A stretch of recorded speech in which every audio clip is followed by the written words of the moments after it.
The Premier of the province, Thamsanqa Ntuli, has formally concurred with the renewal of the contract of KZN Police Commissioner Nhlanhla Mkhwanazi for a second term. And that follows a meeting with the SABC National Commissioner in Fannie Masemola. Let's speak more about this with Thamsanqa Ntuli himself, who joins us now via our video link. Mr. Premier, great to have you with us in the new year. Thanks very much indeed for making time to speak to us. In layman's terms, my understanding is that you've essentially backed Nhlanhla Mkhwanazi for a second term as the top cop in your province. Tell us why.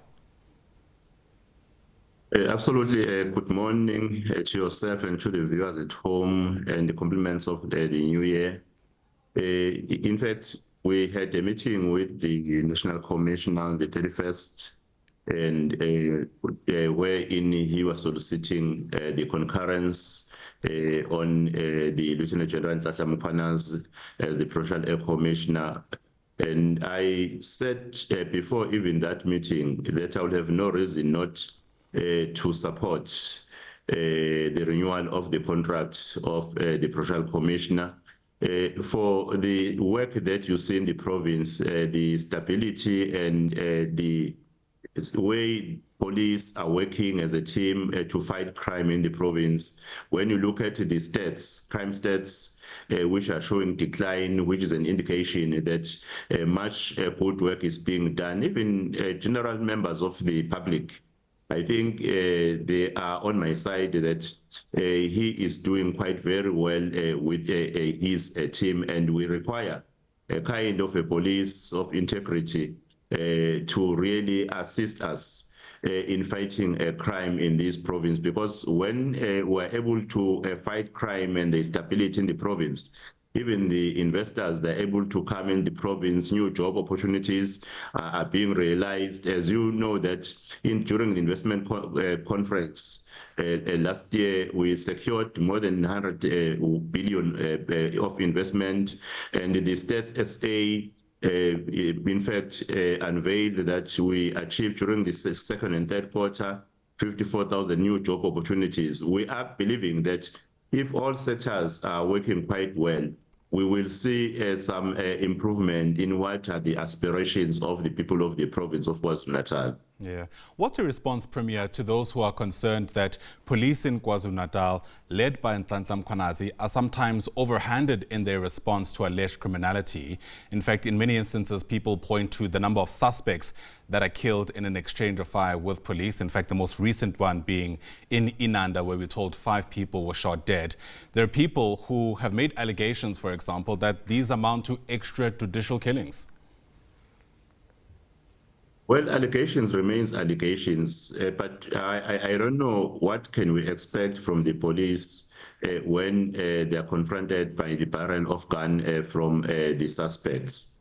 That is where maybe we differ, that the reaction of the police when they are pointed to by the alleged criminals with firearms, in fact, to me, need not to be thought as if they are quite aggressive in handling suspects. There are a number of suspects that are arrested that were never killed by the police. Some were even arrested while they were carrying ammunition, but because they surrendered, they allowed the police to do their work.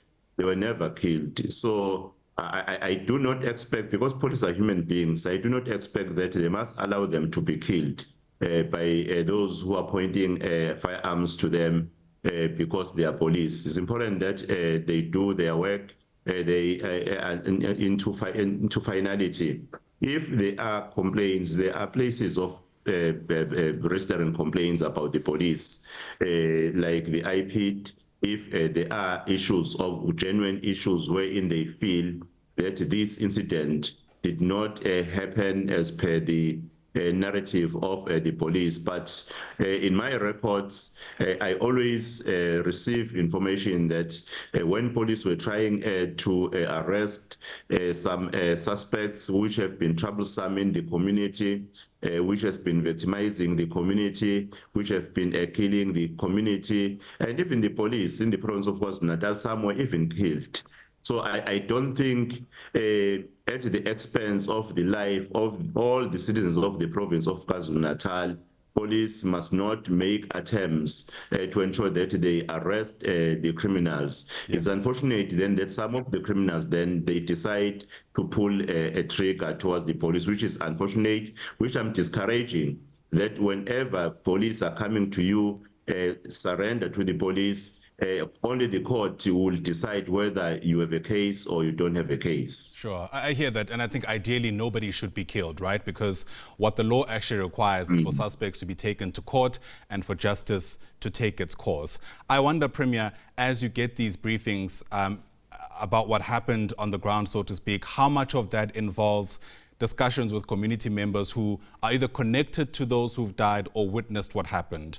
Today again, for example, one of the community members in Besta in Inanda telling our reporter on the ground that in fact what happened simply doesn't match with what they saw when they arrived on the crime scene about where these suspects were and what actually unfolded. Well, I think that's one side of the story. What is important is to also record what the police reported, that when they arrived to arrest the suspects, they were confronted with people who were trying to pull the trigger towards the police. And then when the members of the community or relatives have information that what the police are saying is not true, there is always a recourse. Hence, I was mentioning the issue of the IP. That is wherein you are able to complain about the police whenever there is an issue. We do not want anyone to die in the province of KwaZulu-Natal. But the circumstances of confrontation, pulling a trigger towards the police is circumstances which are unfortunate, which were really discouraging. We wish for everyone who's living in the province of KwaZulu-Natal who doesn't want to see criminal activities taking place in the province of KwaZulu-Natal to cooperate, to work with the police. Hence, we have been working quite very well with even the Provincial Commissioner, Lieutenant General Nhlanhla Mkhwanazi, to ensure that we have community safety structures, all the corners into the province of KwaZulu-Natal, especially prioritizing the hotspot police station where crime stats seems to be skyrocketing, in order to ensure that we involve the community in fighting crime in the province of KwaZulu-Natal. And we have seen the model working quite very well, because when you look at the number of the cases of the people who were arrested, even those who committed crime while there were no police, you find that police are able to arrest because people are able to share information with the police. I think that kind of relationship between the police and the community is a working model for the people of KwaZulu-Natal. Hence, the crime stats seems to be declining. All right, it'd be remiss, Premier, of me to let you go without asking you to reflect for us on the news that emerged yesterday around the NFP and, by extension, the implication that has on the government that you leave.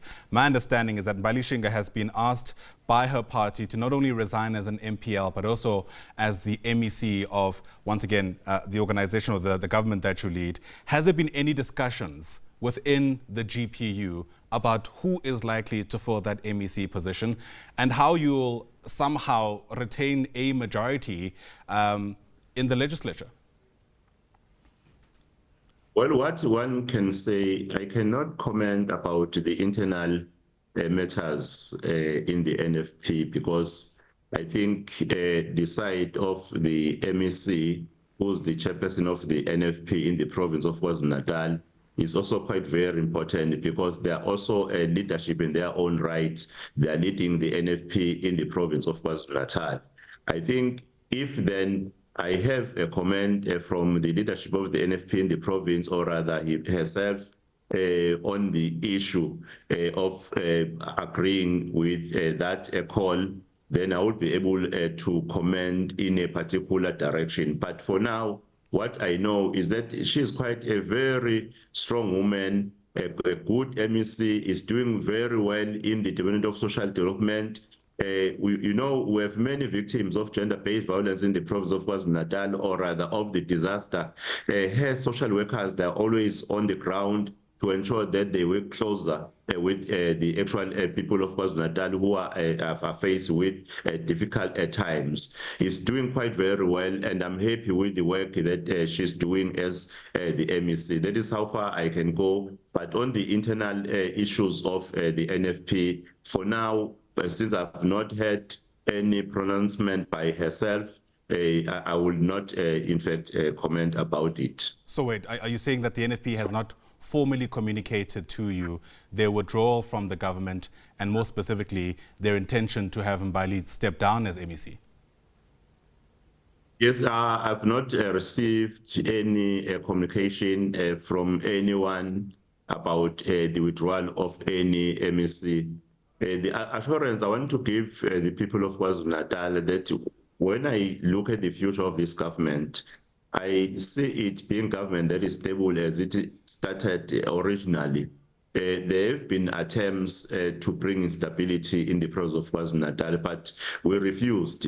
We're not refusing because we want to protect positions, but we're refusing for the people on behalf of the people of KwaZulu-Natal. People of KwaZulu-Natal, they want stability, they want investment, they want new job opportunities, they want service delivery. That is our focal point. Whenever elements of bringing stability emerges, as the provincial government, we always focus to what the people of KwaZulu-Natal expect us to do, which is to change their life. All right. Nhlanhla Ntuli is the Premier of KwaZulu-Natal. Mr. Premier, let me thank you for your time. I really appreciate it. Thank you, Thamsanqa Ntuli. Thank you. Beg your pardon. Yes, that's right. Thamsanqa Ntuli. There you go. Appreciated Premier of KZN, Thamsanqa Ntuli. Thank you once again for speaking to us.